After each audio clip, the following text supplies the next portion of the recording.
క్రైస్తవులు ఆడండి. ప్రభు అయిన యేసుక్రీస్తు నామంలో మీకు అందరికీ ఉదయకాలపు శుభాభివందనాలు తెలియజేస్తున్నాం. ప్రతి అరుణోదయం దేవా నీ ముఖ దర్శనం అనే ఆధ్యాత్మిక కార్యక్రమంలో కొన్నిసార్లు కొన్ని డిస్టర్బెన్సెస్ కలుగుతున్నాయి కదా. ఎక్కువ మెటీరియల్ ఏం లేదు, అయినను సంతృప్తిగా సంతోషముగా మనము ఈ కార్యక్రమాన్ని ముందుకు తీసుకొని వెళ్తున్నాం. కొన్ని చోట్ల అవైలబుల్గా లేని చోట తీయడం ద్వారా కొన్ని డిస్టర్బెన్సెస్ ఉన్నాయి.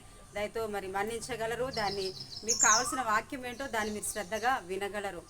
ఈరోజు మీరు ఏదైనా ఒక పని ప్రారంభించాలి, గత కొద్ది రోజులుగా నేను అనుకుంటున్నాను అసలు ఏమి జరగట్లేదు, నేను ఇంట్లో నుండి బయటకు కూడా వెళ్ళలేకపోతున్నాను మీరు అనుకుంటున్నారా? మీరు లేచి ప్రార్థించి బయలుదేరండి. ఖచ్చితంగా మీ పనులు దేవుడు కార్యం చేస్తాడు. ఎందుకంటే మన ముందు నడుచువాడు మన దేవుడైన యెహోవా. ఈరోజు కావాల్సిన వాక్యం భాగాన్ని మనం చూద్దాం. ఆదికాండం 49వ అధ్యాయము 20వ వచనం. ఆషేరు నొద్ద శ్రేష్టమైన ఆహారము కలదు, రాజులకు తగిన మధుర పదార్థములను అతడిచ్చును. ఆమేన్, హల్లెలూయా. ఎంతో అద్భుతమైన ఉదయకాలపు వాగ్దానము. దేవుడు యాకోబు గారు తన యొక్క 12 మంది సంతానాన్ని దీవించే ఆ పరిస్థితుల్లో వారు పెరిగిన విధానాన్ని బట్టి అతడు దీవించాడా, వాళ్ళ యాక్టివిటీస్ని బట్టి అతడు దీవించాడా, లేకపోతే దైవ ప్రత్యక్షత ద్వారా అతడు దీవించాడా, మనకు అది తన పిల్లల్ని బట్టి మనకు అర్థం కాదు. కానీ ఒకవేళ దేవుడు తన నోట వాక్కును ఉంచాడు కాబట్టి అతడు దీవించి ఉంటాడు. నేను నమ్మేది ఏంటి అంటే, ఒక వ్యక్తి జీవితంలో వారి ప్రవర్తనను బట్టి మనం వారిని గెస్ట్ చేయలేము. మన పిల్లలైనప్పటికీ మనం ఆ రీతిగా ఆశీర్వదించలేము. కానీ దేవుని వాక్కు ద్వారా ఆశీర్వదిస్తే అది నిజమవుతుంది. ఎప్పుడు కానీ మీకున్న పిల్లల్ని బట్టి మీరు గెస్ట్ చేసి వాళ్ళని బ్లెస్ చేయకూడదు. కానీ కనిపెట్టి ప్రార్థించి దేవుడు ఏం తెలియజేసిన దాని ప్రకారం బ్లెస్ చేయాలి. ఇక్కడ యాకోబు గారు 20వ వచనంలో ఆషేరు నొద్ద శ్రేష్టమైన ఆహారం కలదు అని ఆశీర్వదిస్తున్నాడు. ఆషేర్ గారు అతని యొక్క కుమారులు ఒకరై ఉంటున్నారు. యాకోబు గారి కుమారులు ఒకరై ఉంటున్నారు. ఆషేరు నొద్ద శ్రేష్టమైన ఆహారము కలదు. మన యొద్ద దేవుడు శ్రేష్టమైన ఆహారాన్ని ఉంచుతాడు. ఒకటి ఆధ్యాత్మిక సంబంధమైన ఆహారము. చూడండి, బైబిల్ అక్షరాలు మీరు చదువుకుంటూ పోతే కొంతమందికి అర్థం కాదు అందులో ఏముంది అని అనుకుంటారు. మనం ఆత్మతో కలిసి దేవుడితో కలిసి ధ్యానించినప్పుడు అందులో గొప్ప మర్మములు, మనకు ఉపయోగకరమైనటువంటి విషయాలు దాంట్లో నుండి బయటకు వస్తుంది. ఆహారం 2 విషయాలు. ఆహారం ఉన్నది మనం ఆకలి తీర్చుకునే శరీర సంబంధమైన ఆహారము. రెండవ ఆహారము మనము తగిన శక్తి, ఆత్మకు బలం పొందుకునే వాక్యానుసారమైన ఆహారము. అంతేకాకుండా రాజులకు తగిన ఆహారం అతడిచ్చును, పదార్థములు అతడిచ్చునని వాక్యం సెలవిస్తుంది. చూడండి, దైవలేఖనం సెలవిస్తుంది, సింహ పిల్లలు లేమిగలవి ఆకలిగొంటాయి కానీ యెహోవాను ఆశ్రయించే వారికి ఏ మేలు కొదువై ఉండదు. అంతకుముందు కూడా అంతకుముందు ఎపిసోడ్లో మనం చూసాము. సింహపు రాజు, అడవికి రాజు సింహము.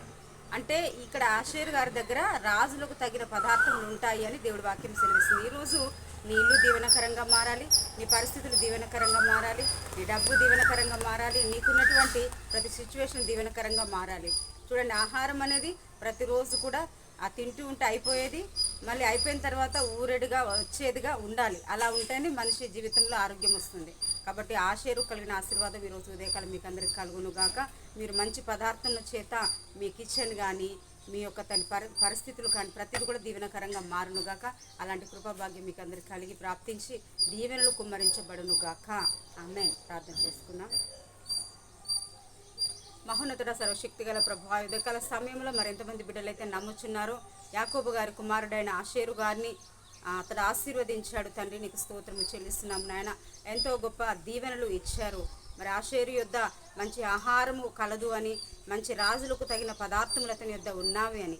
అయ్యా, తన ఆధ్యాత్మిక సంబంధమైన ఆహారము, ఇదిగో శరీర సంబంధమైన ఆహారము సమృద్ధిగా దేవుని పిల్లల జీవితంలో ఉండాలి. ఎవరైతే లేమి, దరిద్రత, ఈరోజు కనీసం తినడానికి కూడా ఏమీ లేదు, ఇతరుని అడుక్కోలేము, అలాగని మేము పస్తులు ఉండలేము అని బాధపడుచున్నారో ఈ ఆషేరుకు కలిగిన ఆశీర్వాదం బిడ్డలందరికీ కలుగును గాక. మహిమ తెచ్చుకోండి. నిన్ను సేవిస్తున్న ప్రజలు, నిన్ను ఆరాధిస్తున్న ప్రజలు ఇదిగో ప్రభువా, ఇతరుల కంటే అన్యుల కంటే ఎక్కువ దీవెనలు పొందాలి. అలాంటి ఆశీర్వాదం రాజులకు తగిన పదార్థములు వారి ఇంట్లో ఉండాలి. ఈరోజు అలాంటి దీవెనలతో వీరిని ఆశీర్వదిస్తున్నాం. ఉదయకాలం దీంతో తృప్తిపరచని ఈరోజు తను ఏ పని ప్రారంభించినా అయ్యా అతన్ని మరి ఈ రోజు నుండి మరలా శనివారం వరకు ఏ పని ప్రారంభించిన పనిలో సక్సెస్ ఉండాలి. వారు చేసిన కష్టం తిరిగి ఒక ధనం రూపంలో రావాలి. అది చినిపోయిన సంచులు వేసినట్టు ఉండకూడదు, ఆశీర్వకరంగా ఉండాలి. మరి తన హాస్పిటల్స్లో ఉన్నవారిని స్వస్థపరచండి ప్రభువా, బాగుపరచండి. దుఃఖంలో ఉన్నవారిని ప్రభువా, ఇక నేను ఏడవను, ఎందుకంటే దేవునికి నా మొర చేరిందని విశ్వాసం దయచేయండి. అదేవిధంగా బర్త్డేస్, మ్యారేజ్ డేస్, మరి గృహాలు కట్టుకోవడం, అయ్యా తన గృహ ప్రతిష్టతలు, ఏ కార్యక్రమం ఉన్న పిల్లల స్టడీస్, అన్ని విషయాల్లో తోడండి, మహిమ తెచ్చుకోమని ఈ దినమంతే కృప